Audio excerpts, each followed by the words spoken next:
Catapulte, une initiative de Québec Epix. Québec Epix, une marque déposée de Québec International.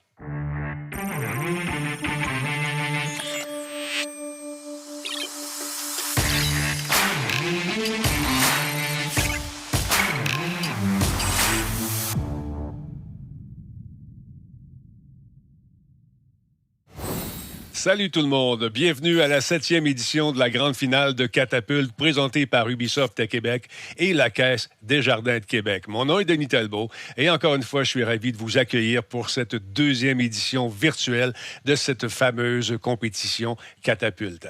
Après le succès de l'an dernier, quel plaisir de vous retrouver pour mettre en lumière le talent de studios de jeux vidéo québécois.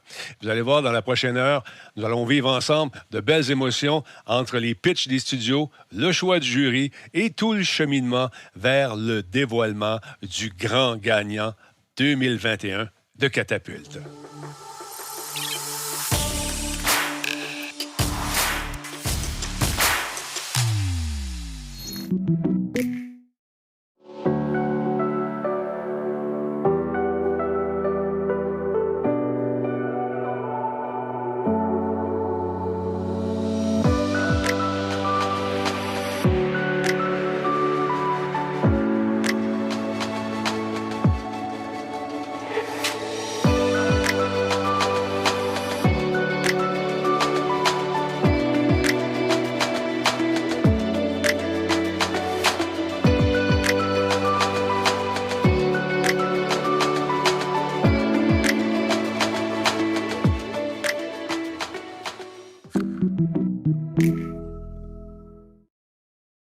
Bonsoir à tous nos finalistes, à l'équipe de Québec Epix et de Québec International, ainsi qu'à tous ceux et celles qui se joignent à nous pour cette deuxième édition virtuelle de Catapulte.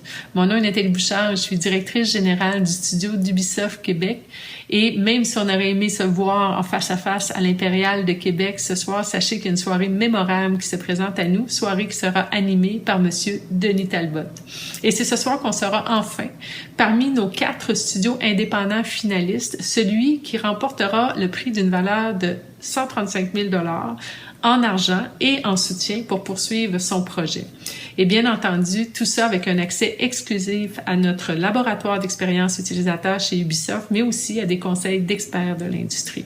Je souhaite donc à tous et à toutes la meilleure des chances et j'en profite aussi pour vous remercier de votre participation et de contribuer au succès de Catapulte. Et sur ce, je souhaite à tous une excellente soirée et au plaisir de se voir en personne très bientôt. Merci, au revoir. Vous savez que Catapulte, c'est bien plus qu'une compétition. C'est un programme d'accélération qui vise à donner un sérieux coup de main aux studios de jeux vidéo de Québec, dans le but éventuellement qu'ils commercialisent leurs jeux vidéo. Ça a été mis en œuvre et déployé par Québec Epix. Québec Epix, le créneau d'excellence en techno-créativité, en jeux vidéo, en animation et en expérience immersive, ainsi que par Québec International. Catapulte a permis d'accompagner plus de 7 studios, commercialiser 5 jeux vidéo et offrir plus de 500 heures de mentorat, sans oublier les 300 000 $ en argent et près d'un demi-million, 500 000 $ en prix et services. Donc aujourd'hui, nous allons découvrir ensemble 4 studios et le jeu qu'ils souhaitent propulser au cours de la prochaine année.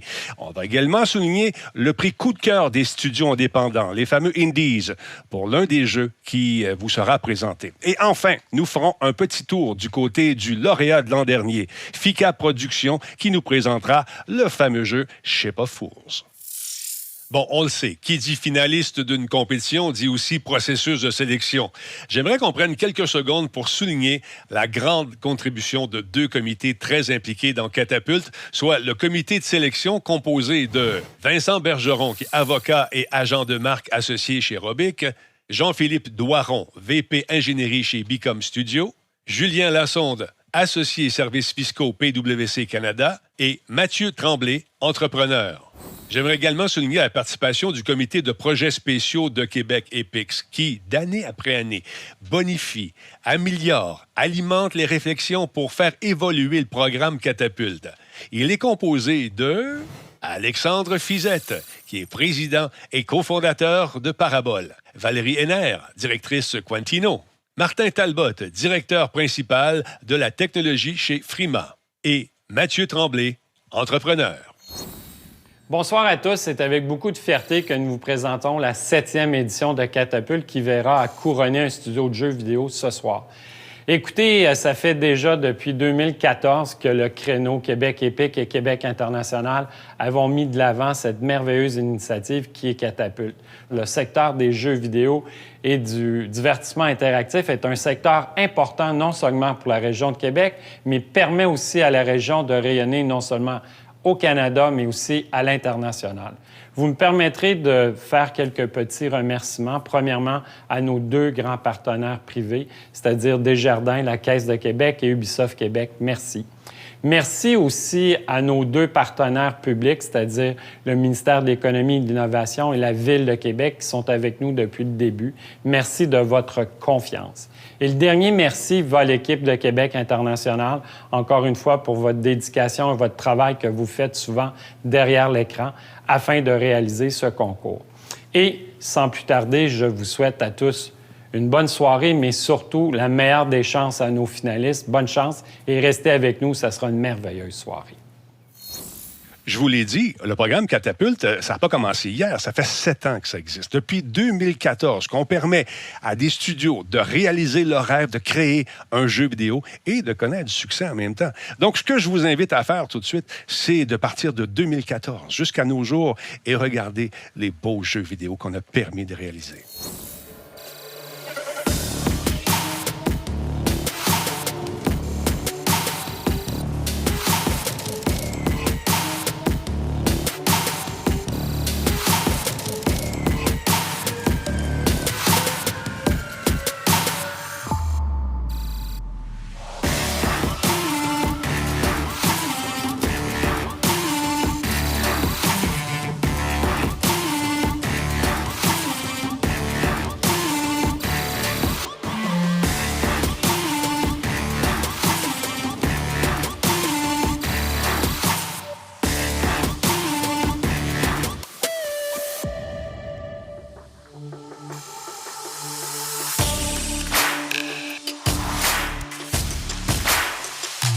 Je tiens à vous rappeler que cette soirée est rendue possible grâce à d'excellents partenaires financiers. D'ailleurs, la 7e édition de Catapulte est présentée par Ubisoft Québec et la Caisse Desjardins de Québec, mais elle est également rendue possible grâce à la participation financière de Beenox, Keyword Studio, L'Auto-Québec, Unity, Robic, Larian, PwC Canada, Peak Media, Frima, Become Studio, La Guilde, Présentabilité et enfin le ministère de l'Économie et de l'Innovation et la Ville de Québec.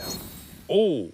Attention, mesdames, messieurs, j'ai maintenant le plaisir de vous présenter ceux et celles qui auront la dure tâche de déterminer le grand gagnant de Catapulte 2021. J'ai nommé les membres du jury. Mesdames, messieurs,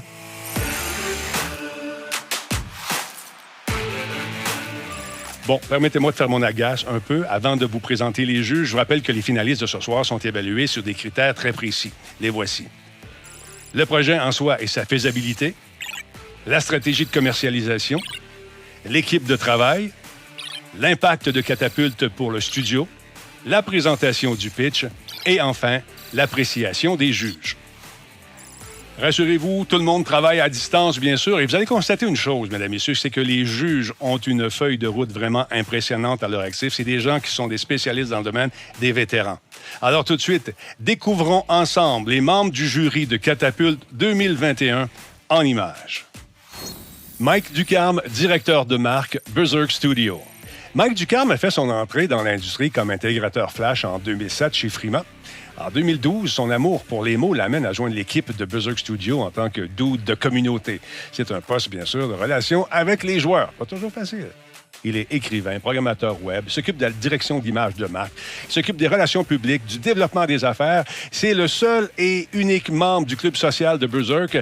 Bref, Mike est une sorte de couteau suisse, mais québécois.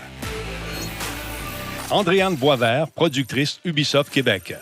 Andréane a commencé à programmer dans ses temps libres à l'adolescence et elle a poursuivi sa passion en allant étudier en informatique et en psychologie à l'université.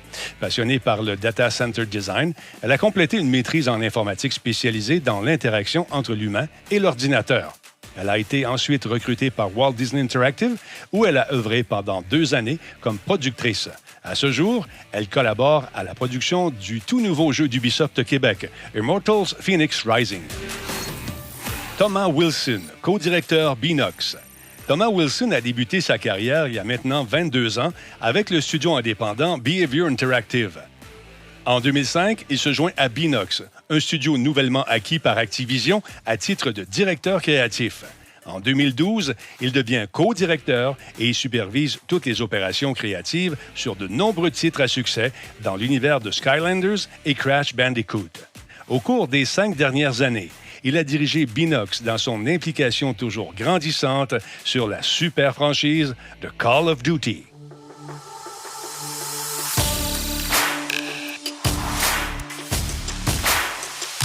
Là, je tiens à vous dire que l'ensemble des équipes a suivi quand même des rencontres préparatoires pour leur donner des façons de présenter leur pitch devant les juges. Ça va se faire aujourd'hui. Ils sont un peu nerveux, mais je suis sûr que ça va bien aller. Avant de vous faire découvrir qui sont ces personnes nerveuses, nos finalistes et leur jeu, on va revenir sur le prix qu'ils vont tenter tous de gagner. Le prix tant convoité, mesdames et messieurs. On vous rappelle que nous offrons un prix extraordinaire, mais également que nous sommes le plus grand programme d'accélération de studios indépendants au Canada, comme dirait l'autre.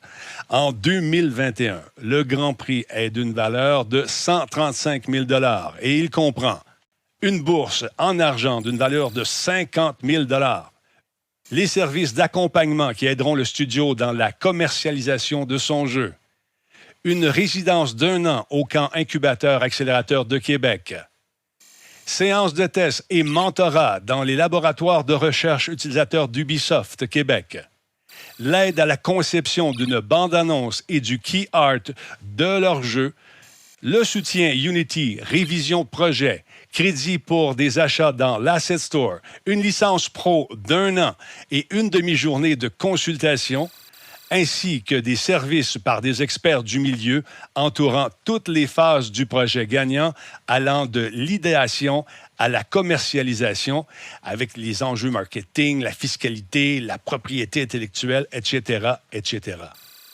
Donc, vous l'aurez compris, notre gagnant catapulte sera pris en charge de A à Z pour faire en sorte que son projet connaisse bien sûr le succès. Pour vous faire une meilleure idée du type d'accompagnement proposé, je vous propose tout de suite d'écouter un court témoignage. Il est intéressant, on regarde ça. Robix s'implique dans Catapulte depuis plusieurs années, en fait parce qu'à la base, nous sommes un cabinet de propriété intellectuelle, donc des scientifiques, des avocats et des passionnés de technologie. Donc, nous sommes des geeks à la base et supporter la communauté indie dans le monde du jeu vidéo, c'est tout naturel pour nous. On veut aider les entreprises d'ici à pousser leur créativité à l'international.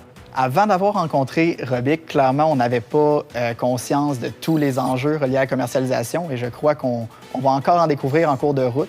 En tant qu'équipe, c'est le premier jeu qu'on commercialise en tant que FICA. L'accompagnement avec Robix, ça s'est passé super bien. Vraiment, c'était le fun, convivial. On voyait aussi que les gens chez Robix sont des passionnés aussi. Fait que c'est le fun de pouvoir parler à du monde qui connaissent notre domaine. Une des premières étapes qu'on va faire, c'est valider la question du nom du jeu, du nom du studio lui-même. Et ensuite, on va souvent passer aux étapes de négocier le fameux contrat d'édition, ce fameux contrat qui est si crucial pour les premières étapes de vie d'un studio indépendant. C'est tellement des enjeux importants, surtout quand c'est le temps de signer un contrat d'édition, qu'on peut être super excité, on peut avoir vraiment envie de signer ça rapidement parce que c'est un grand pas en avant pour son entreprise. Ça prend absolument des conseils d'experts, puis Robix, c'est les bonnes personnes pour ça.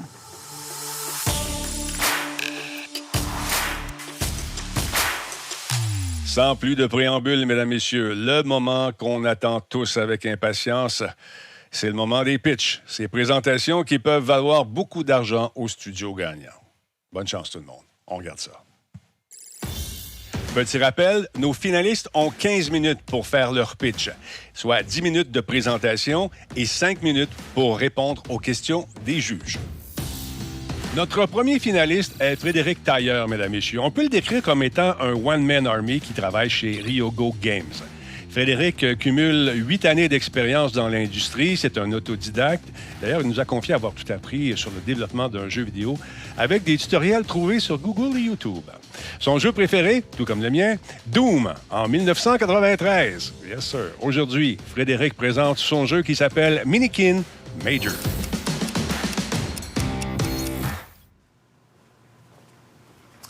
Bonsoir tout le monde. En novembre 2016, j'ai décidé qu'il était temps pour moi d'accomplir mon rêve qui est de développer des jeux vidéo.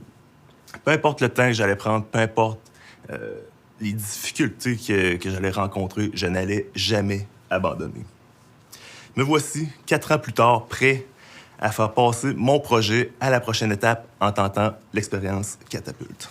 Avec Ryogo Games, mon but, c'est de faire les jeux de la plus haute qualité possible, en utilisant ma créativité, en utilisant mon côté perfectionniste puis mon expertise en jeux vidéo pour créer des expériences à la fois familières et nouvelles.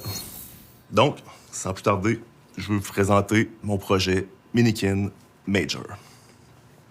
Minikin Major, c'est un platformer d'action à progression linéaire. Je me suis inspiré des meilleurs jeux rétro des années 80, tels que Super Mario Bros. Et Alex Kidd. Le style graphique est en pixel art, mais je me limite pas aux restrictions des consoles de l'époque. Je me limiterai pas dans la palette de couleurs, mais je vais utiliser des lumières colorées pour donner un rendu supérieur. Le jeu amène le joueur dans une aventure épique de 12 tableaux, chacun amenant des environnements différents, des ennemis différents, ainsi que des défis différents. Le jeu est designé pour ne pas être super long à jouer, mais avec une bonne courbe de difficulté. Le joueur devra faire preuve de persévérance pour se rendre jusqu'au bout. Donc, l'histoire du jeu, je vais faire ça vite parce que j'ai pas trop le temps. Il y a le sorcier qui vole les 4 orbes des éléments. Ça crée une guerre dans la cité des nuages et ça fait une destruction massive dans le monde en dessous. Donc, des années plus tard, il y a le clairvoyant, qui est un des rares survivants du monde en dessous, trouve les 4 orbes des éléments et sait que le seul qui va pouvoir aller accomplir la mission, c'est le vieux mage Major. Ne vous fiez pas aux apparences, il est quand même plus fort et dangereux qu'il en a l'air. Donc, je vais l'envoyer dans le jeu pour vous montrer qu'est-ce qu'il peut faire. Premièrement, évidemment, il peut marcher et courir avec un bouton dédié. Il peut sauter et faire un double saut.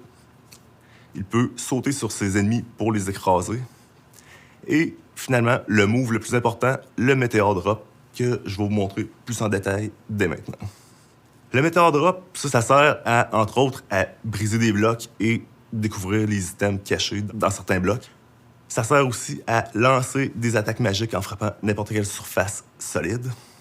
Il peut aussi être utilisé pour interagir avec des objets, comme appuyer sur des switches ou utiliser des trampolines, par exemple.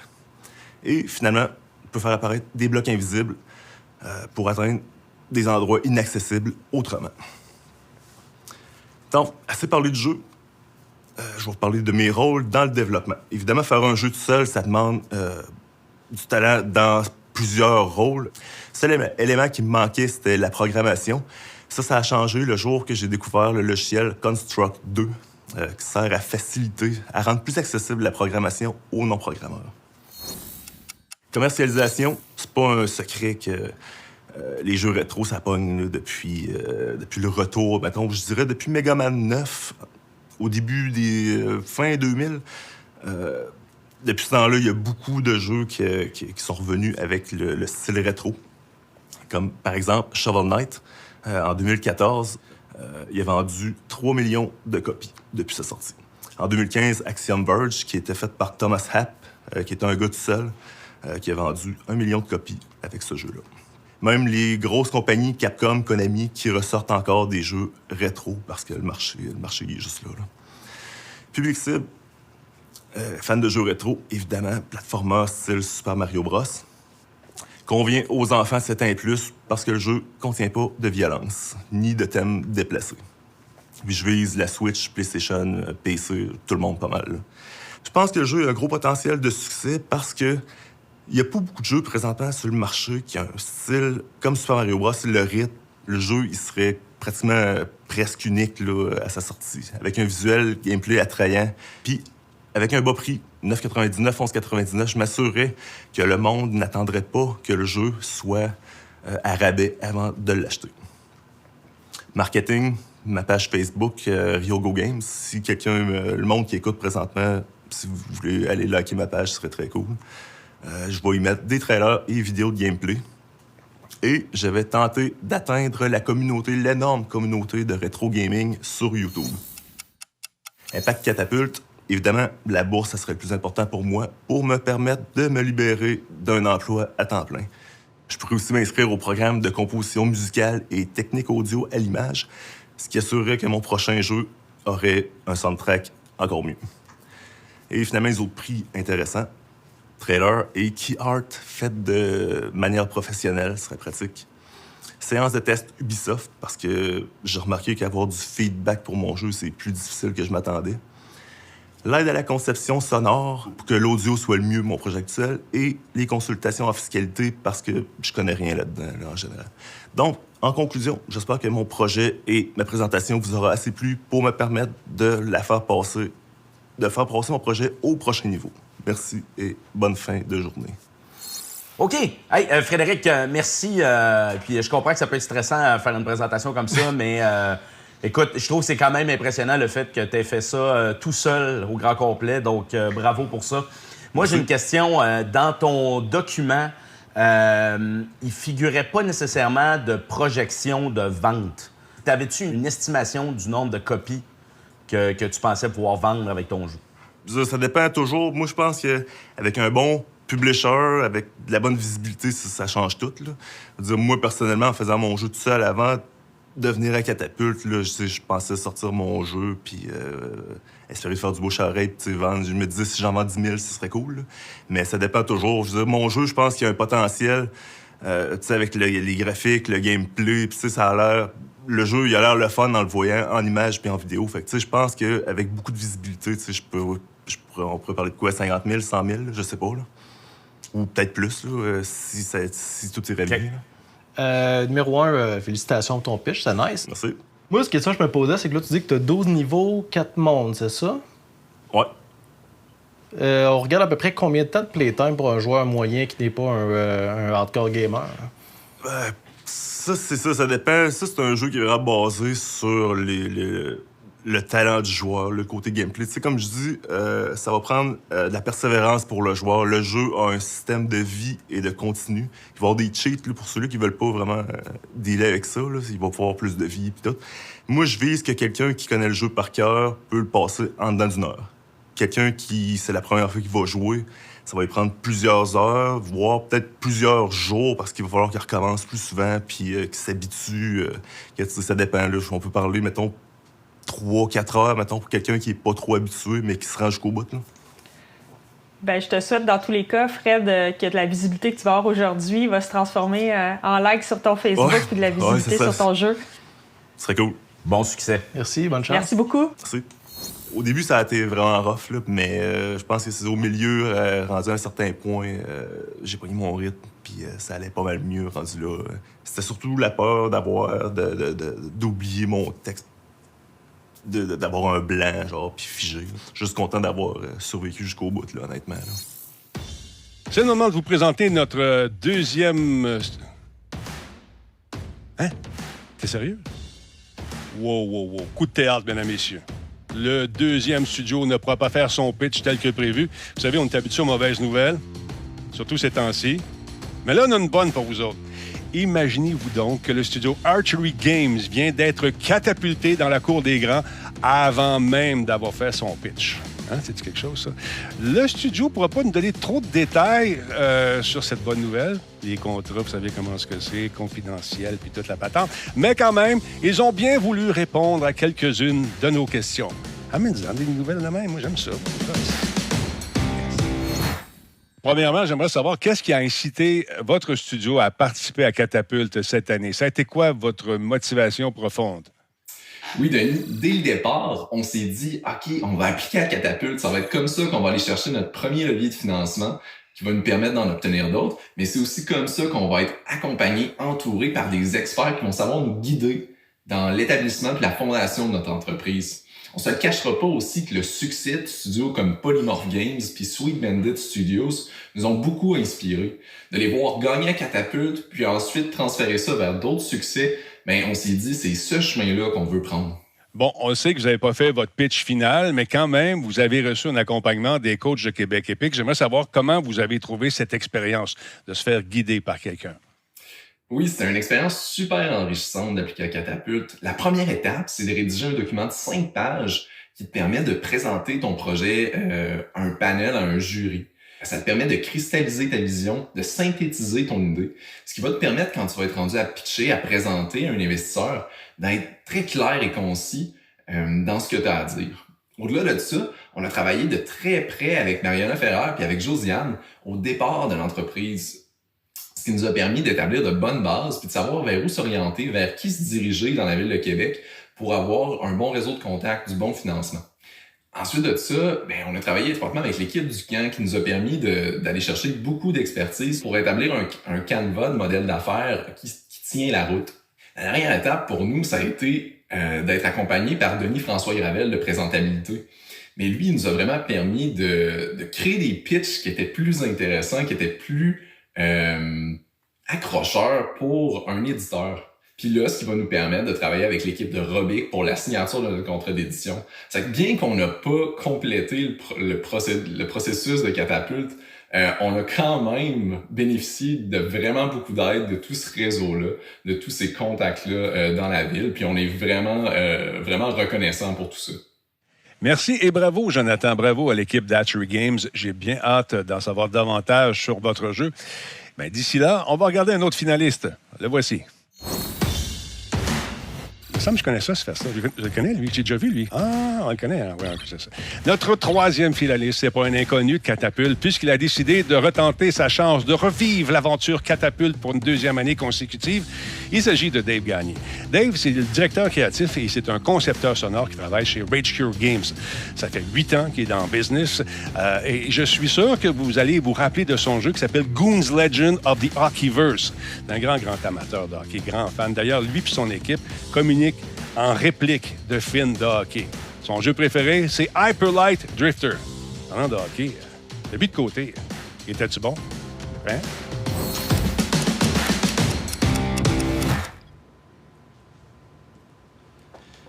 Ah, 2020. Une année pleine de surprises, de questionnements, d'imprévus. Mais aussi une année pleine d'apprentissage, d'opportunités puis d'occasions de tisser des liens. En tout cas, c'est ça qu'a fait Rage Cure Games dans la dernière année. Mais au lieu de vous l'expliquer, je vais vous le montrer.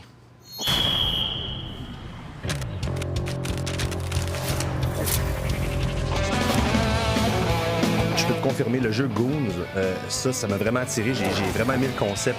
What? Oh non! Oh, what? Vous avez inventé un jeu pour les amateurs de hockey. Jusqu'à 4 joueurs peuvent se lancer dans un jeu qui mélange hockey et fantastique.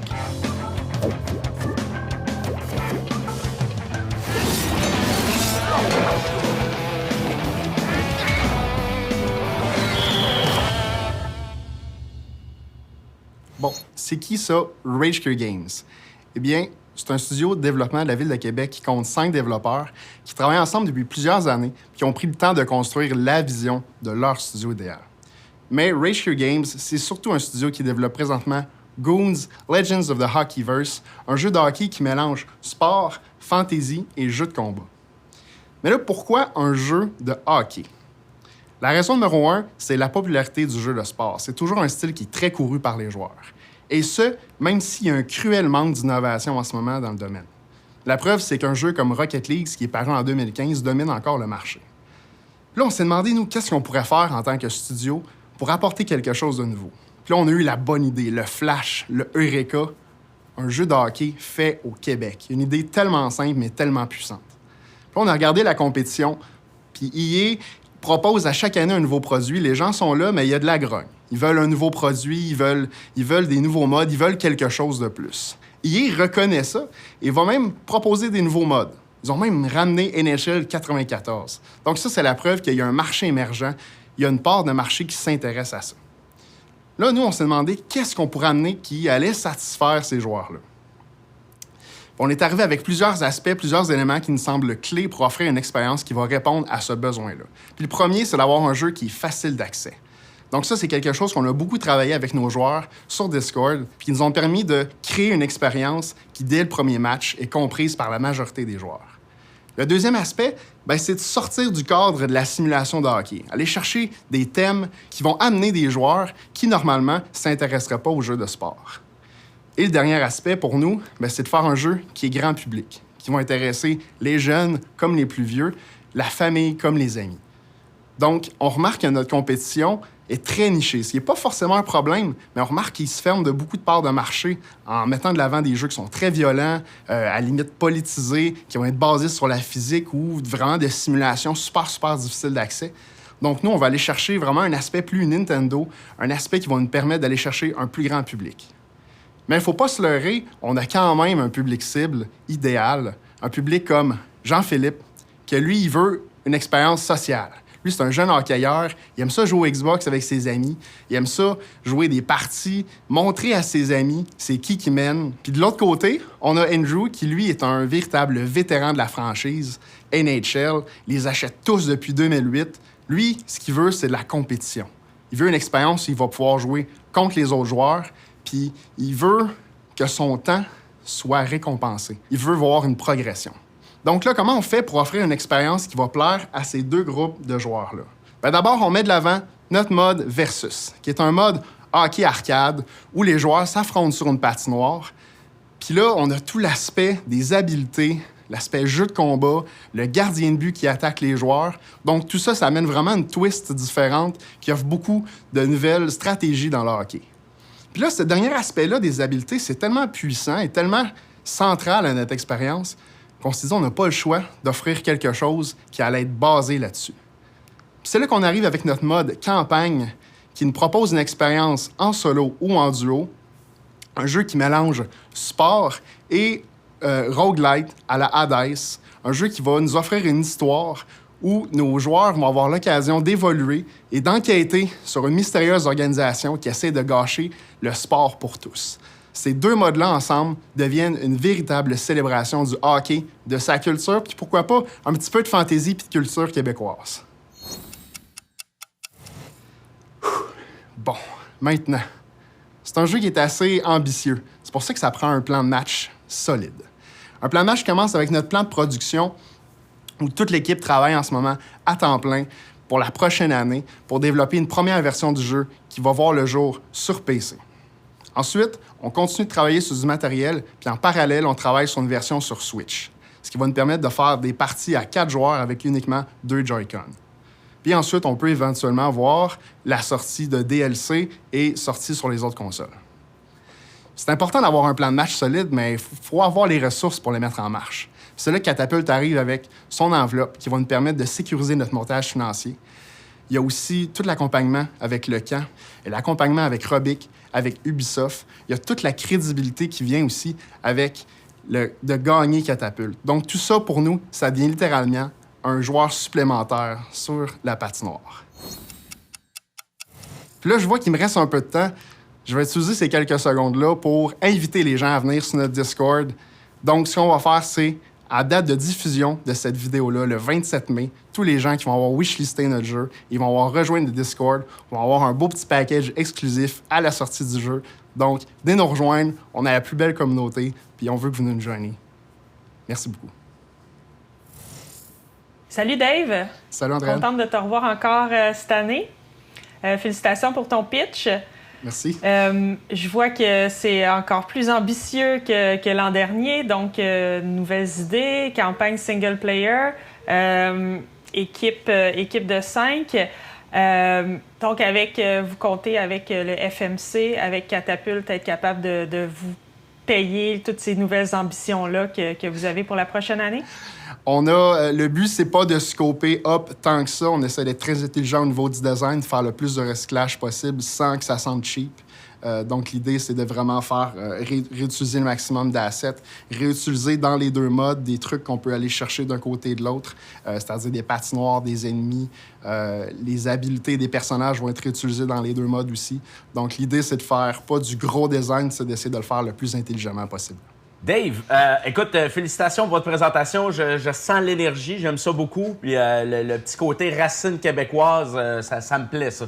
Je peux pas m'empêcher de regarder avec le style. Je le sais que vous avez parlé de sortie PC, éventuellement console, mais avec le style graphique, la simplicité, l'accessibilité, je peux pas m'empêcher de penser à l'univers du mobile. Je le sais que le gameplay est quand même assez twitchy, mais il y a une partie de moi qui se dit, me semble que je verrais ça là-dessus. Est-ce que c'est quelque chose que vous avez envisagé de sortir le jeu sur mobile? Je dirais pas que c'est dans les plans, mais c'est une porte qui est ouverte, qui nous intéresse et dans laquelle on a mis beaucoup de réflexion déjà. Puis clairement, je pense qu'il y a un marché qui se trouve là. Pour nous, pour notre équipe, en ce moment, on se concentre sur le projet actuel, mais je pense qu'il y a une belle opportunité qui se passe là. Puis on est vraiment intéressé à voir où on pourrait aller avec ce truc-là, parce qu'il y a définitivement quelque chose qui se passe. T'es pas la première personne qui nous parle de ça, là, effectivement. Merci. Merci beaucoup. Je pense que j'étais beaucoup moins stressé que l'année passée pour la simple et unique raison que c'était la deuxième fois. On savait à quoi s'attendre. On savait comment se préparer aussi, comment mieux se préparer. Puis dans la dernière année, on a fait beaucoup de présentations dans ce style-là. Donc, on était vraiment plus prêts en tant qu'équipe. On savait qu'est-ce qu'on avait à dire. Puis après ça, c'était à moi, l'interprète, de bien le rendre. Mais ce côté-là, encore, l'expérience faisait que c'était beaucoup plus facile, là. Notre dernier finaliste, mesdames et messieurs, c'est Kevin Giguère, qui est fondateur et développeur solo pour le studio Dragon Slumber. C'est intéressant à savoir sur Kevin, mesdames et messieurs. Il a développé son premier jeu à l'âge de 16 ans. C'est un jeu de combat entièrement fait en texte, interface, pis tout. Il cumule 11 années d'expérience dans l'industrie et aujourd'hui, il est ici pour nous présenter son jeu Aeternaut. Et pour ceux et celles qui veulent savoir c'est quoi son jeu préféré de tous les temps, c'est Baba Is You.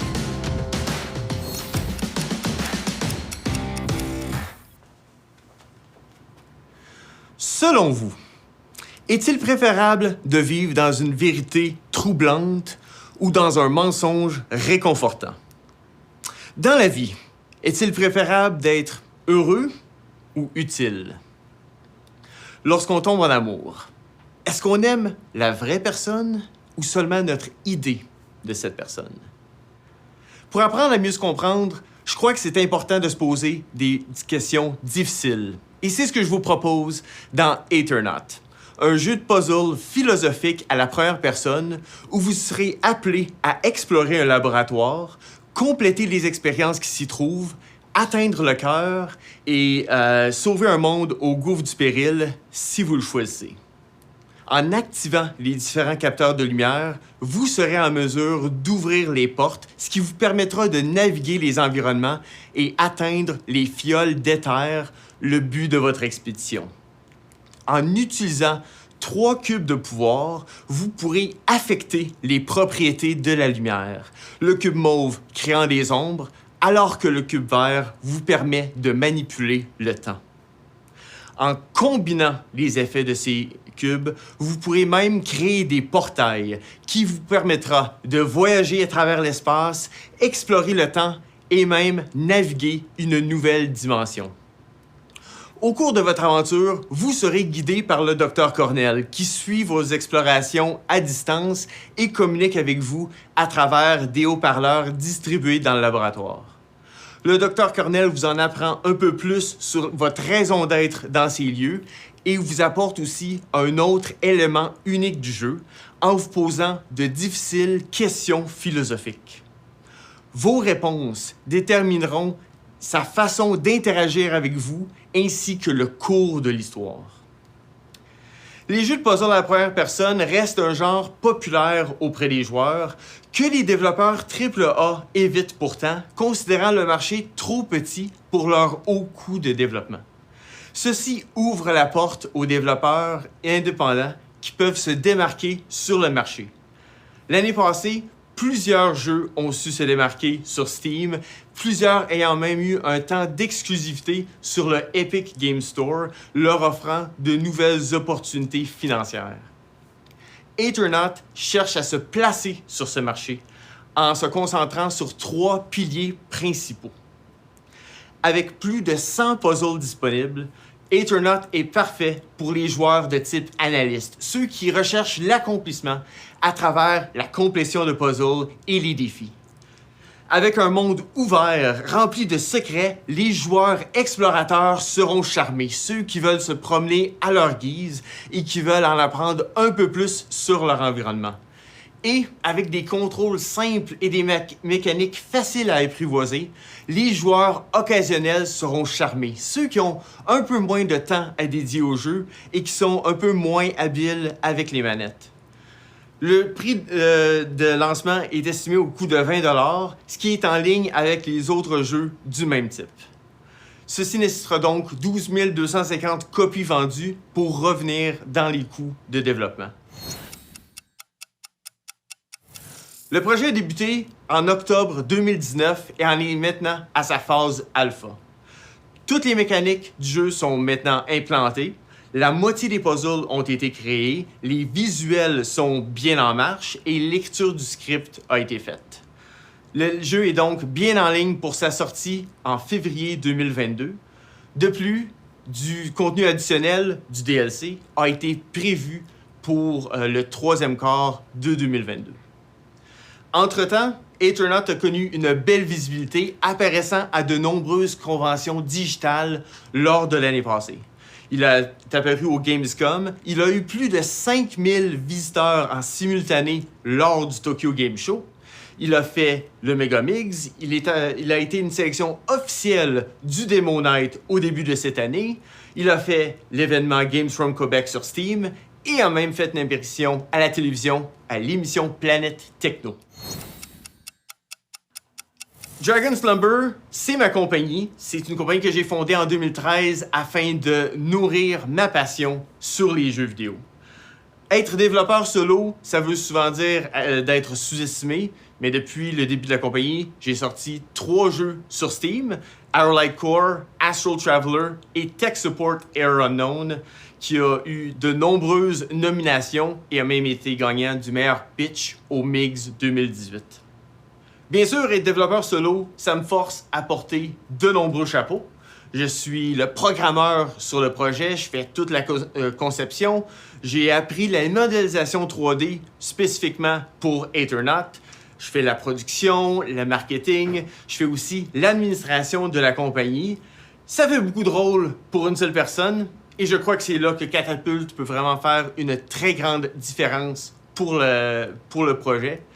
Aeternaut, c'est un projet de passion pour moi. Tous mes projets sont un peu comme mes bébés. J'en suis très fier. J'espère que le projet a su vous intéresser aussi. Je suis maintenant ouvert à toutes vos questions. Merci pour votre temps. Salut Kevin.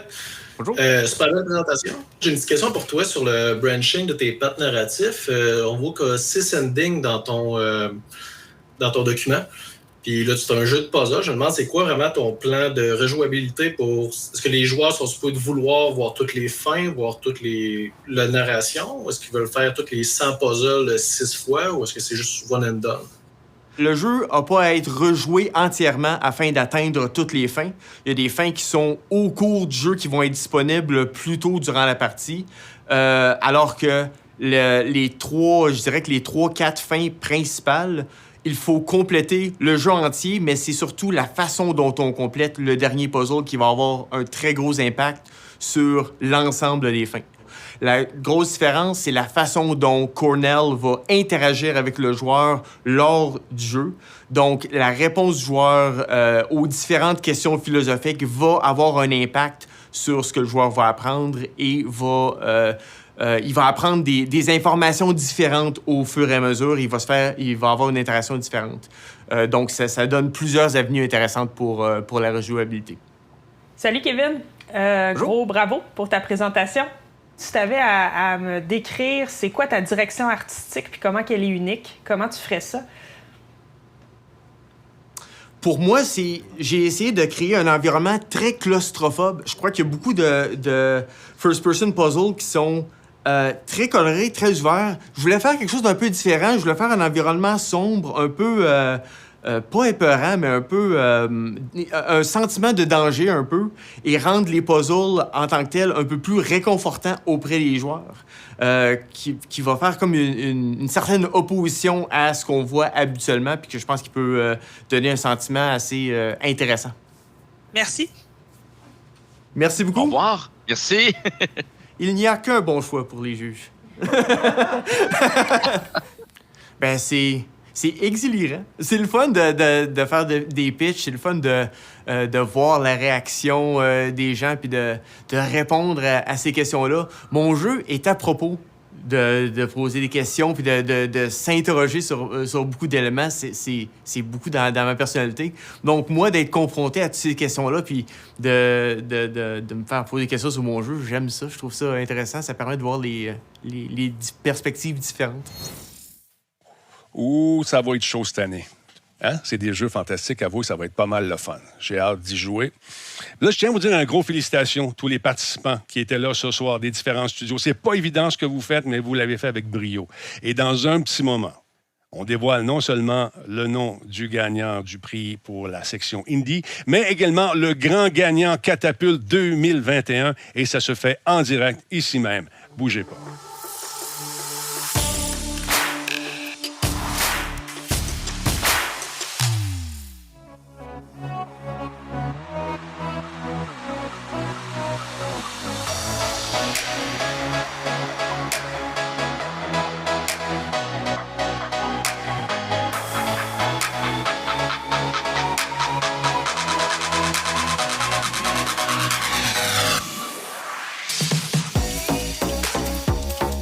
Salut tout le monde, je parle au nom de Beanox pour vous dire à quel point on est très fiers d'être encore cette année partenaire du programme Catapulte. Et cette année, je serai sur le jury, mais ce qui me rend encore plus fier, c'est vraiment de savoir qu'on encourage la relève locale de demain dans le domaine du jeu vidéo. J'ai très hâte de voir vos projets. À tantôt. Déjà le 7e édition de Catapulte cette année, c'est génial. J'en profite pour remercier tous les organisateurs, Québec Epix, Québec International, le gouvernement du Québec ainsi que la Ville de Québec de soutenir ce concours et faire en sorte que ce soit un succès chaque année. Bonne chance à tous et à toutes.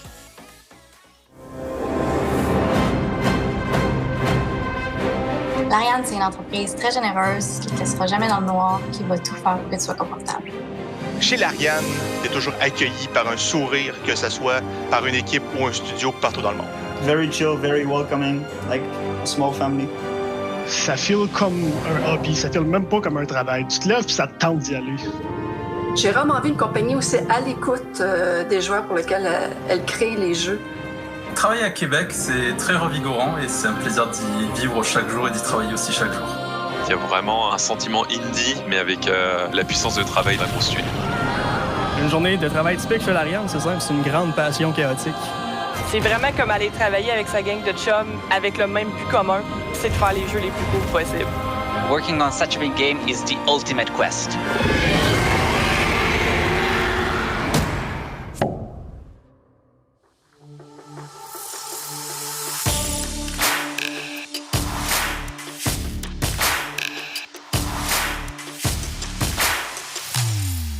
Oh, mesdames, messieurs, l'excitation est à son meilleur. Je suis très nerveux, je dois l'avouer. Je suis excité. J'ai hâte de connaître le grand gagnant encore une fois. Et dans un petit moment, on va vous annoncer le gagnant Indie, mais aussi le grand gagnant Catapulte 2021. Vous savez, un show comme celui-là, en direct puis tout, ben ça se fait avec une équipe solide. Et je tiens à dire un gros merci à Frangin pour la réalisation, également à Production Optimale, à Radio Talbot et à l'équipe de Québec International pour l'excellent travail. Mesdames, messieurs, le moment du dévoilement arrive à grands pas, mais avant, je vous invite à revivre avec moi un résumé des présentations des participants de ce soir. Nous avons débuté avec Frédéric Tailleur de Ryogo Games. Il nous a présenté Minikin Major, un jeu de plateforme d'action rétro dans un univers de magie. Ensuite, Dave Gagné de Rage Cure Games a retenté sa chance avec Goons Legends of the Hockeyverse, un jeu de hockey qui mélange sport, fantasy et jeu de combat. Et enfin, Kevin Giguère de Dragon Slumber à clôturer les pitchs. Il nous a immergés dans son jeu de puzzle philosophique à la première personne avec Eternal.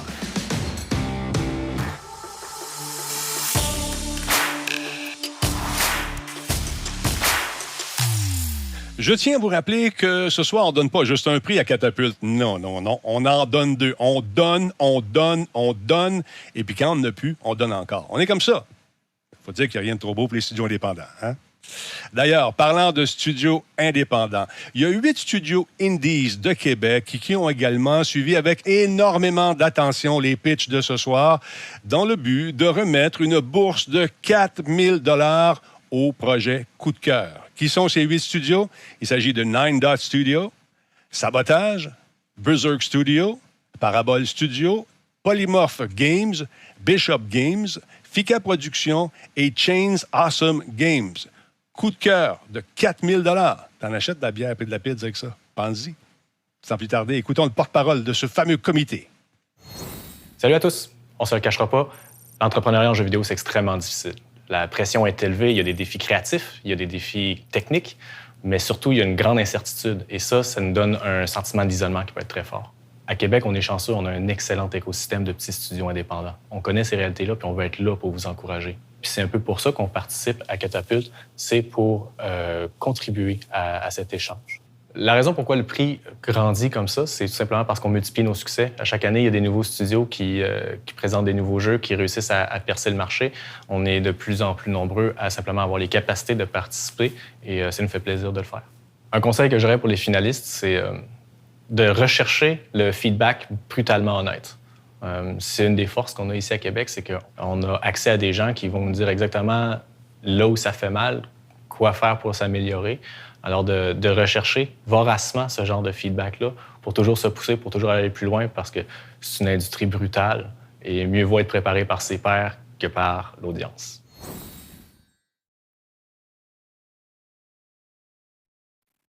Mesdames, messieurs, c'est le moment de passer à cette remise de prix Indie, 4 000 $. Ils sont avec nous, les finalistes. Ils sont en studio. Un salmigondi de talent, si vous voulez. Des gens qui sont peut-être un peu nerveux. Ils ont hâte de savoir si c'est eux qui gagnent. Moi, je vais m'adresser tout de suite à Frédéric Tailleur, qui est avec nous de Ryogo Games, exactement. Frédéric, c'était ta première fois, n'est-ce pas, avec nous aujourd'hui? Est-ce que... Attends, on va aller voir notre ami. Il doit être pas loin. Là. Attends, on va prendre la bonne caméra parce que là, on voit notre ami. Et voilà, il est là. Regarde ça, le beau bonhomme. Ah, te voilà. Comment ça va? T'as comme une ligne d'en face. Ah, te voilà. Bon, comment tu vas? Oui, ça va. Mais... Écoute, c'est toute une expérience pareille, ce que tu as vécu ce soir. Oui, c'est ça. C'est comme tu dis, c'est ça, c'est la première fois que je faisais Catapulte. Première fois, en fait, que je faisais de quoi devant caméra de même. Fait que la nervosité était au top. Là, mettons, je pense que ça paraissait un peu, mais... Écoute, je peux te dire une chose, j'en fais plusieurs soirées comme celle-là. T'en es bien tiré quand même. C'est pas évident de faire ça pour quelqu'un qui n'a jamais fait ça. Le conseil qu'a donné Guillaume tantôt, c'est d'en faire. Ouais, c'est ça. Et de prendre le feedback. Fait que prends ça comme une expérience positive. Bravo pour ton jeu. Et on va voir si tu gagnes dans quelques instants. On va aller voir maintenant Dave Gagné de Rage Cure Games qui, écoute, moi j'aimerais savoir comment ils t'ont choisi comme porte-parole. Qui a décidé ça dans le studio? C'est-tu arrivé de façon... naturel? C'est arrivé effectivement de façon naturelle. Je dirais qu'il y avait le défi OK, il faut faire un pitch, puis tout ça. Je pense qu'à la base, on avait lancé l'idée de pitcher à deux. Finalement, on a dit ah ouais, c'est trop compliqué, il y a un échange de paroles, puis ça. Puis j'ai dit, je pense que ça s'est fait un peu naturellement. J'ai dit, je vais y aller. Puis finalement, j'y ai pris goût. Donc, tant mieux. Ah, c'est une bonne nouvelle. Puis le fait que tu l'aies fait l'année passée, tu en as parlé un peu tantôt, ça te donne aussi un petit peu plus d'assurance. Tu sais à quoi t'attendre. Mais la première fois que tu as embarqué sur l'espèce de petite scène, puis que tu as fait ton pitch l'année passée, ça devait chatouiller un peu dans ta bédaine aussi. Effectivement. Mais aussi cette année, Denis, un petit peu moins, mais pas beaucoup. OK. Bien, c'est bon, tu as pris de l'assurance, excellent. Puis avec 4 000 $, on va faire quoi? C'est une excellente question. Il y a tellement de dépenses ici et là. On va en trouver, Denis. Je te souhaite la meilleure des chances, mon ami. Merci beaucoup. On va passer maintenant du côté de Kevin Giguère qui travaille en solo. Moi, j'ai eu le plaisir de le rencontrer. Je pense que c'était au Mix. Un gars toujours plein de projets. Écoute, ton jeu, ça fait combien de temps que tu travailles dessus? J'ai manqué ce bout-là, malheureusement. J'ai commencé en fin 2019, donc en novembre 2019 à peu près. Ça fait 18 mois que je travaille sur Aethernaut. Le jeu a beaucoup évolué depuis ce temps-là. J'ai eu l'occasion de faire beaucoup d'erreurs puis m'assurer d'avoir le meilleur résultat possible. Visuellement, il est complètement différent de la direction que j'avais originellement l'intention d'aller. Donc, c'est toujours intéressant de voir la direction des jeux, la direction que les jeux eux-mêmes veulent prendre. Ah oui, des fois, ça prend vie tout seul, ces affaires-là. Ça a une vie, ces jeux-là, on dirait. Ça devient vivant par une espèce de volonté qui leur est propre.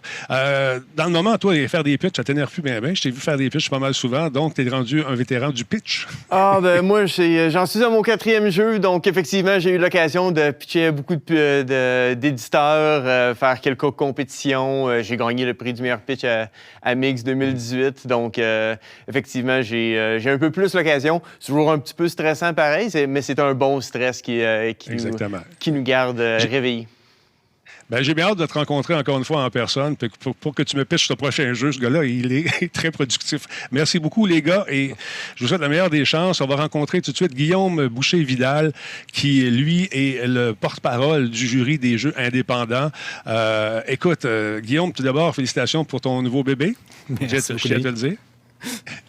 Est-ce que tu fais tes nuits de ce temps-là? Oui. Pas vraiment? Non, c'est pas si pire. Je pense qu'on a pogné la loterie du bon bébé. On est capable de faire des 3 heures, 4 heures d'affilée dans nos nuits déjà, donc ça va bien.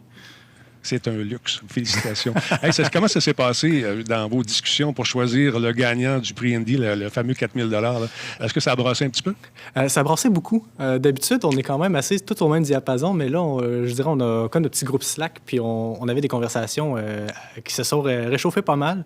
Rien de malaisant ou rien, mais où est-ce qu'on avait de la difficulté à déterminer c'est pourquoi le prix des Indies. Puis on se demandait, est-ce qu'on veut donner le prix comme d'encouragement ou est-ce qu'on y va vraiment avec le projet qui semble avoir le meilleur fit avec le marché? Est-ce qu'on veut être un deuxième prix ou, dans le fond, jamais prendre le même qu'est-ce qu'on croit que le grand jury va sélectionner? Donc, on a eu beaucoup de tergiversations avec tout ça, puis on a fini par atteindre un certain consensus. Sans dévoiler le nom tout de suite, qu'est-ce qui a motivé votre choix du studio de ce soir? Je te dirais, le truc principal, ça a été quoi qui vous a accroché, généralement? Je sais que ça peut sembler être... je veux pas être réducteur, mais on avait l'impression qu'il y avait un des 3 studios qui avait plus fait ses devoirs, qui comprenait mieux son produit, son marché. Puis qui, dans le fond, rentrait bien dans le fameux Venn diagramme de ce que tu es capable de faire, ce que tu as envie de faire et ce que les gens ont envie que tu fasses. Puis on sentait qu'il y avait un des studios où on voyait un meilleur fit dans tout ça. Sans plus tarder, Guillaume, je te laisse le soin d'annoncer le nom du grand gagnant du prix indépendant de ce soir. Alors, les studios indépendants de Québec sont très heureux d'offrir un prix de 4 000 $ à Dragon Slumber pour son projet.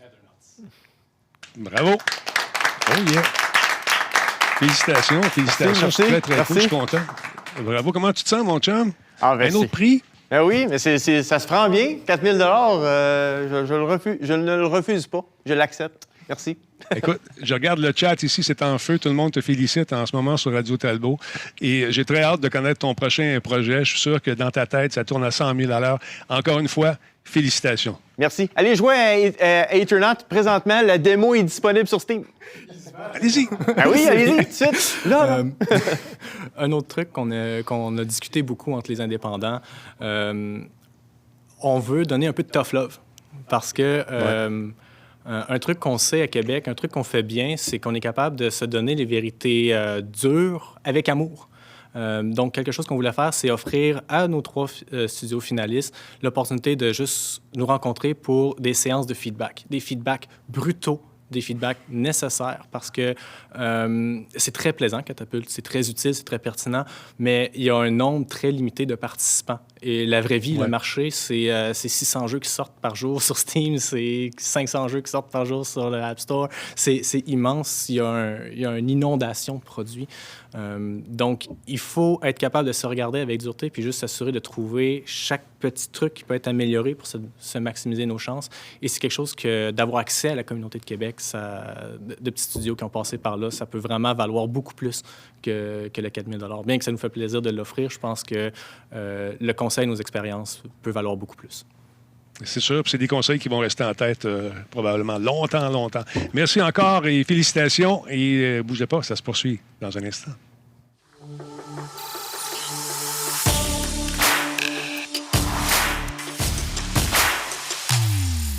Ah ben, on est rendu. Ouais, c'est là. Les finalistes sont fébriles. Moi aussi, d'ailleurs, j'ai hâte de connaître le grand gagnant. C'est le grand moment tant attendu, mesdames, messieurs. Qui sera le grand vainqueur de cette 7e édition de Catapulte? On le saura dans un instant. Ben oui, c'est...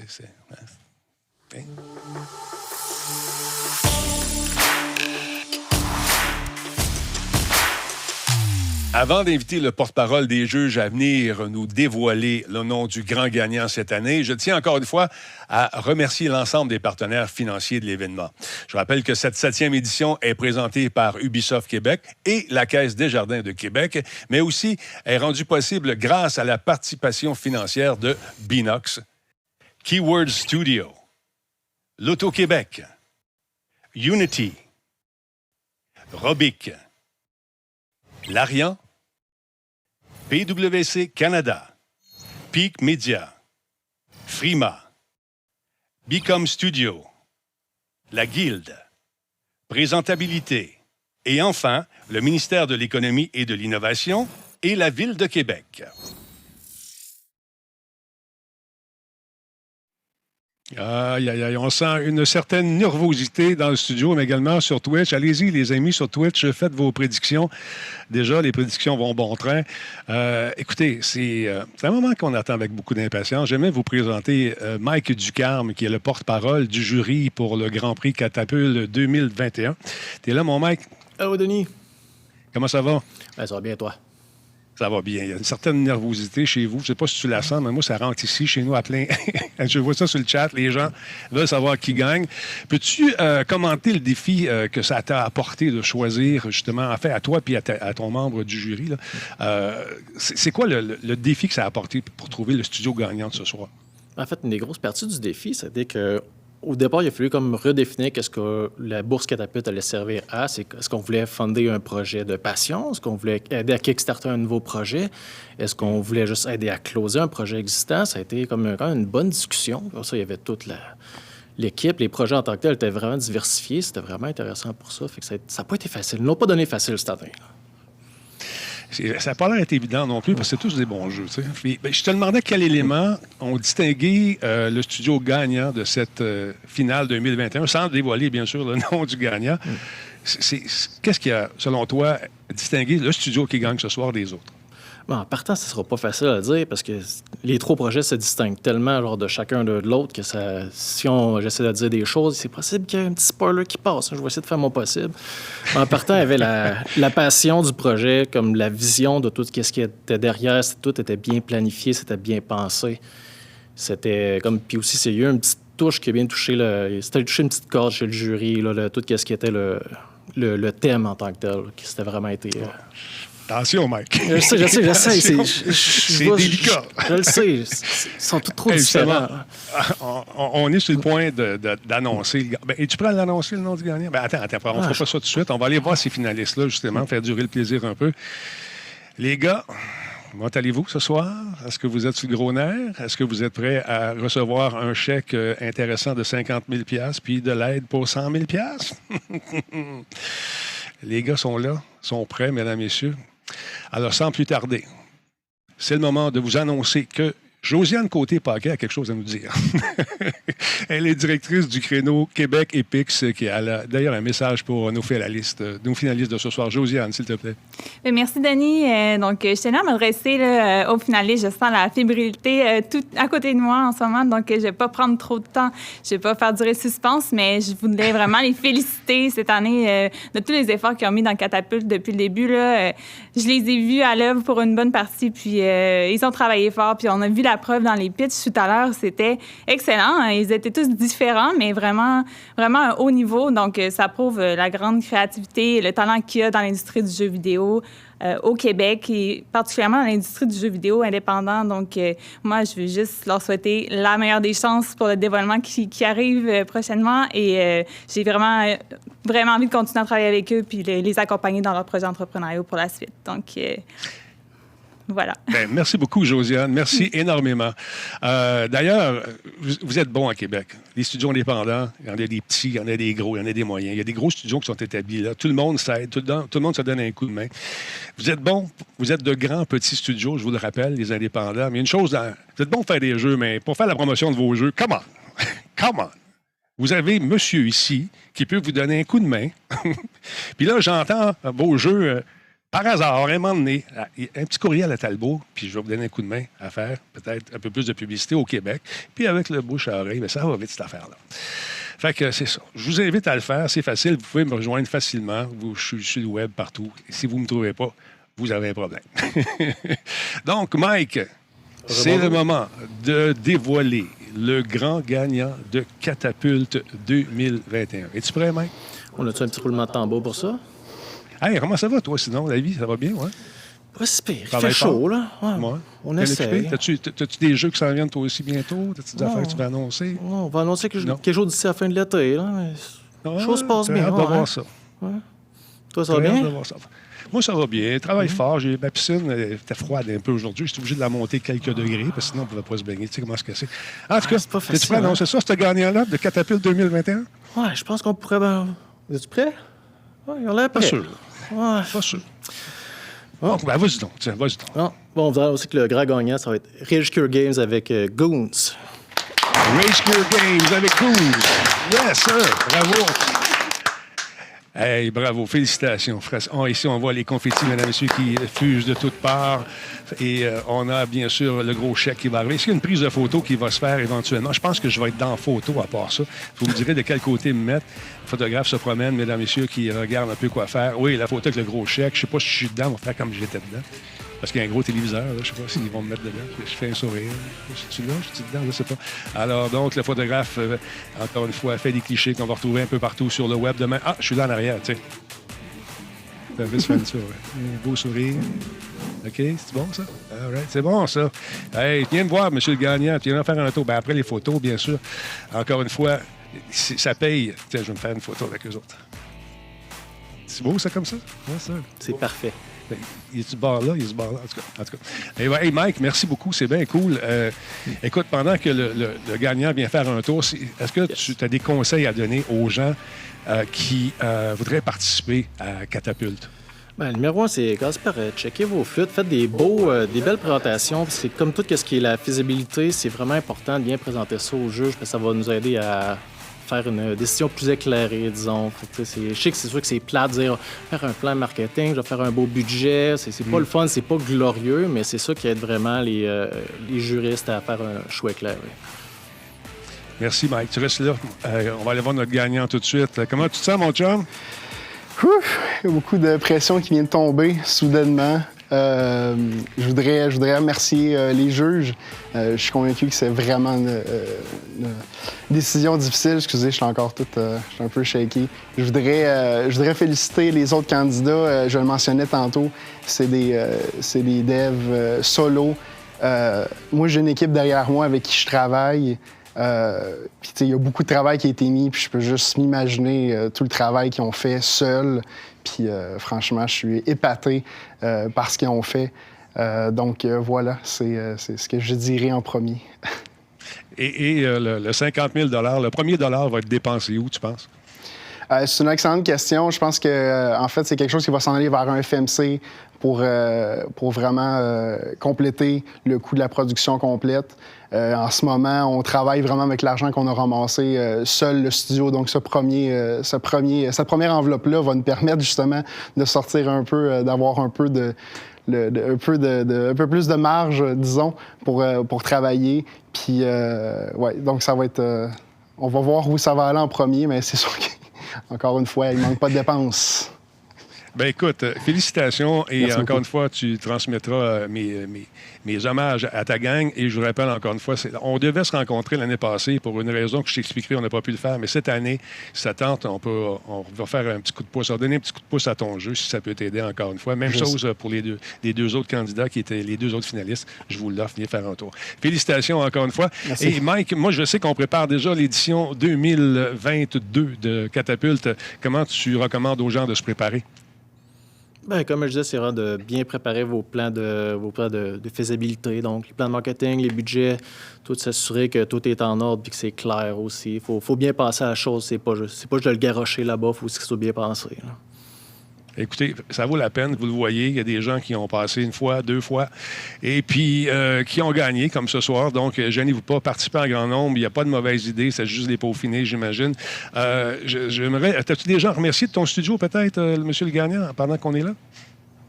Absolument. Ben, toute mon équipe, Pierre-Luc, Francis, Mathieu, Samuel, qui ont travaillé très fort sur le pitch, vraiment... parce qu'on a une idée d'un jeu, mais des fois, avant d'arriver au pitch, comme ça, on se rend compte qu'il y a des trucs qui sont pas clairs, il y a des trucs qu'on veut travailler encore. Donc, vraiment, toute mon équipe qui est derrière moi, merci beaucoup, les gars.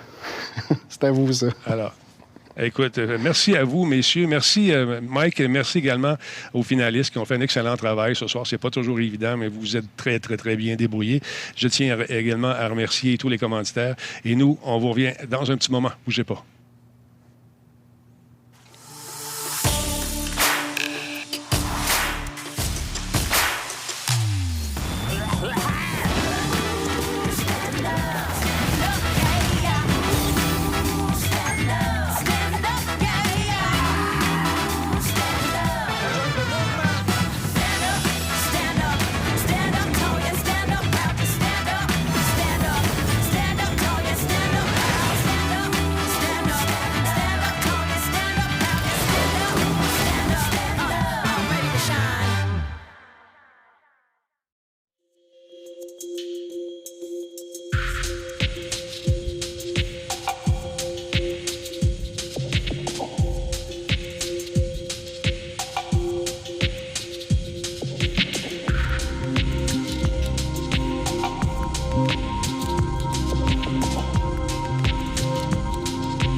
J'aimerais dire un gros merci à tous les membres du jury qui, encore une fois, ont fait un travail fantastique. Merci aux partenaires sans qui cet événement-là ne serait pas possible. Et, bien sûr, à toute l'équipe technique, bravo, vous faites de l'excellent travail.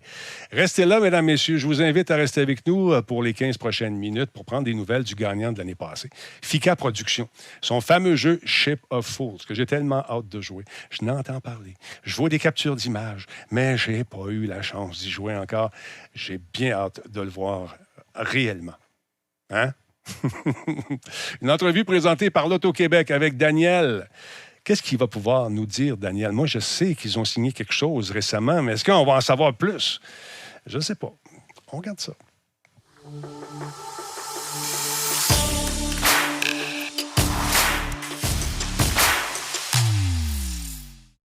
Bonjour tout le monde, Vincent Lauzon ici. Je suis représentant de l'Auto-Québec. Je travaille dans l'équipe d'innovation. On est associé à Catapulte depuis un certain temps.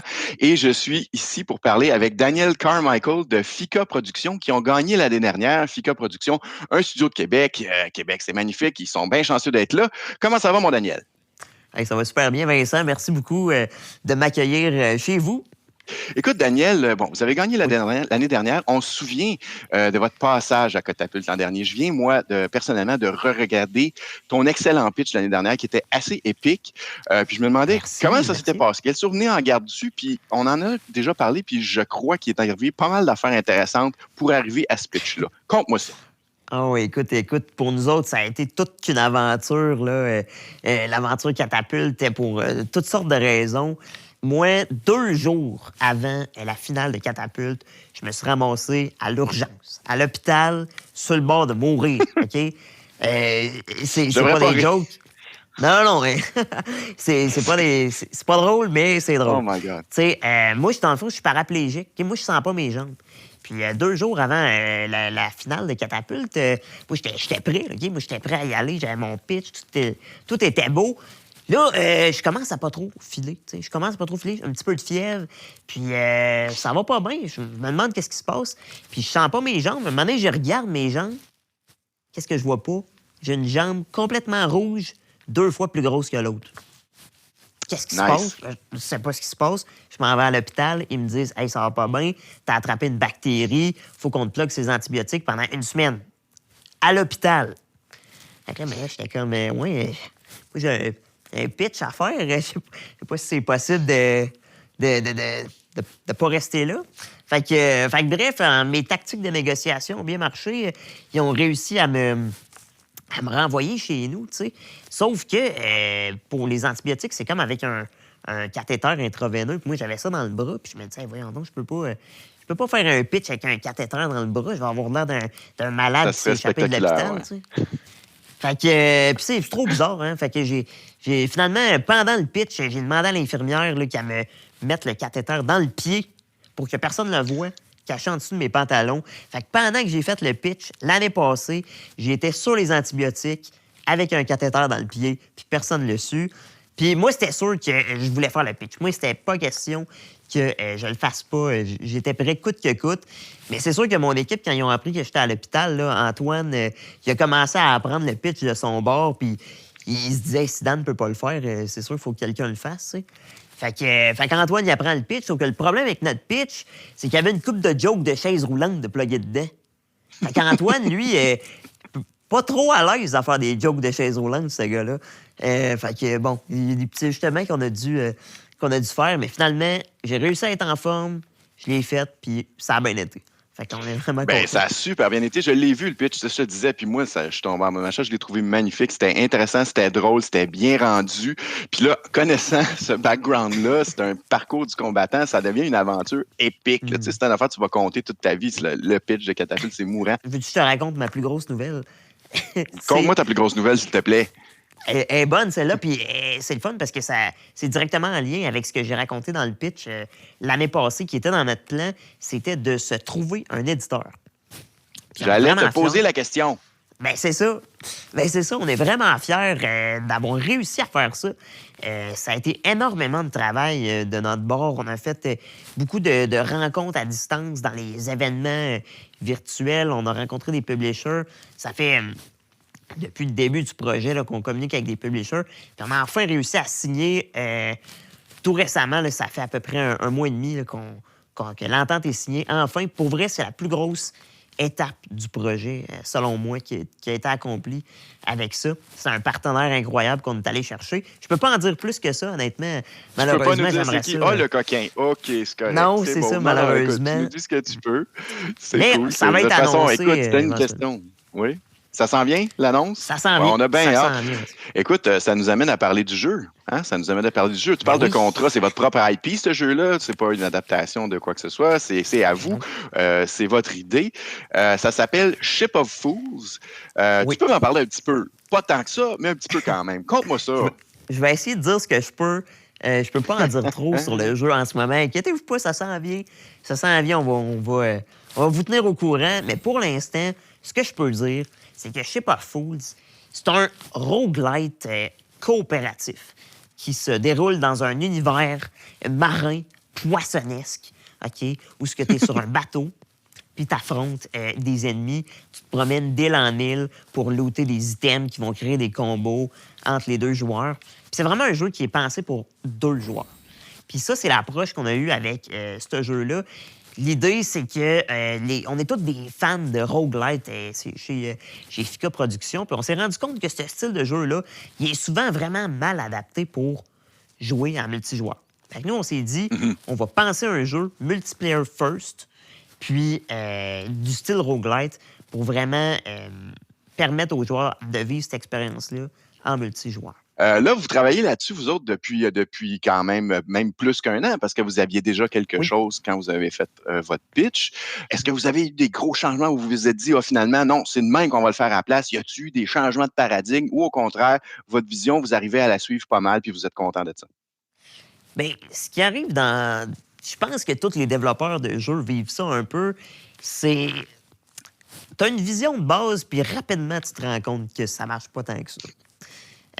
Puis rapidement, il faut que tu te revires le syndicienne, puis tu le fais essayer par du monde, puis ils comprennent pas, puis tu changes tes affaires. Fait que nous autres, là, on a reviré de bord plein de fois pour plein d'affaires. Puis c'est important. C'est important d'être agile. C'est important de reconnaître quand ça marche puis quand ça marche pas, puis d'être capable de se revirer de bord vite pour focusser sur la ligne directrice qui fonctionne. Puis on a vécu ça là, tout le long du développement de Ship of Fools, mais là, on s'enligne vraiment avec une vision qui est de plus en plus précise. Puis c'est pas pour rien qu'on a réussi à signer un éditeur, c'est qu'ils ont reconnu cette vision-là, ils y croient autant que nous autres, puis on réussit à vraiment aller tranquillement dans l'entonnoir du jeu qu'on veut vraiment faire. Oui, absolument. Écoute, ouais. Un éditeur, ça donne pas de contrat si ça ne croit pas au jeu. Là. C'est sûr là, qu'ils ont vu quelque chose de le fun. Il faut qu'ils croient au projet et surtout à l'équipe. Puis même si on sont des débutants, parce que techniquement, c'est notre premier jeu, on a quand même réussi à se vendre en tant qu'équipe qui a des talents qui se complètent. Puis je pense que ça les a charmés aussi. Oui. Bien, clairement, dans tous les dealings que j'ai eus avec vous autres, j'ai bien vu là, que vous êtes une compagnie sérieuse qui fait ça de façon rigoureuse et intelligente, puis en ayant du fun aussi. Une compagnie qui se brande de façon cool puis sympathique. Pour avoir passé par tout le processus de Catapulte, as-tu des conseils que tu donnerais au studio qui vient de remporter la 7e édition ce soir? As-tu quelque chose à leur dire? C'est des conseils qui s'appliquent à n'importe quel autre studio, là, pas juste les gagnants, mais honnêtement, nous autres, ce qu'on a appris vraiment dans les dernières années, c'est apprendre à bien s'entourer. Puis clairement, Catapulte te le donne pas mal tout cuit dans le bec parce que tu as plein d'experts autour de toi qui vont t'aider dans des domaines que tu connais pas. Puis tu sais, faut avoir l'humilité de reconnaître qu'on connaît pas tout puis qu'on a besoin de se faire aider, tu sais. Fait que vraiment bien s'entourer. Puis la communauté à Québec des studios indie est super le fun. On est vraiment reconnaissant de l'aide qu'on a des autres studios. Fait que j'encourage vraiment tous les studios à rejoindre la communauté, à demander de l'aide. Tu sais, moi, des fois, là, j'ai une question. Je suis buggé là, dans Unity, là, qui est le code. Là, ça marche pas. Là. Mais des fois, j'écris un petit message sur le Slack de la communauté des studios de Québec. Puis il y a quelqu'un d'autre qui a eu mon problème puis qui peut m'aider. Puis les gens, ça leur fait plaisir. Puis je pense qu'on a tous avantage à s'entraider les uns les autres parce que c'est pas de la compétition qu'on vit dans notre domaine. Puis ça, c'est génial. C'est pas de la compétition parce que on fait tous des projets stimulants qui peuvent aider les autres. Tu sais, c'est pas comme si tu fais un jeu, fait que l'autre studio vendra pas son jeu. Les gamers, ils achètent tous les jeux qu'ils aiment. T'sais. Fait que c'est pas de la compétition, c'est de la franche camaraderie. Puis ça, c'est vraiment de quoi que je trouve génial dans l'écosystème du jeu vidéo, surtout à Québec. Hey, ça me fait chaud dans mon cœur, là, mon Dieu, Seigneur. Écoute, merci beaucoup pour ces paroles pleines de sagesse. Et puis, c'est vraiment intéressant. Écoute, moi, je parlais avec Daniel Carmichael de Fika Studio de Québec à propos du jeu Ship of Fools, un jeu que j'avais personnellement me garoché pour l'acheter quand il va sortir, parce que je vais totalement jouer à ça avec mes enfants, un après l'autre, c'est sûr et certain. Merci beaucoup, Daniel. Bien, c'est moi qui te remercie, Vincent. Ça m'a fait plaisir. Salut, man. Fika, mesdames, messieurs, avec Ship of Fools. Ils ont fait du chemin un an, c'est fou. Un excellent jeu en passant. Mesdames, messieurs, merci à vous tous et toutes d'avoir suivi cette 7e édition sur les ondes de Radio Talbot. Et je vous rappelle encore une fois que Catapulte sera de retour l'an prochain. On veut permettre encore une fois à des studios indépendants de tenter leur chance. S'il vous plaît, faites-le, ça vaut la peine. Mon nom est Denis Talbot. Salut, à la prochaine.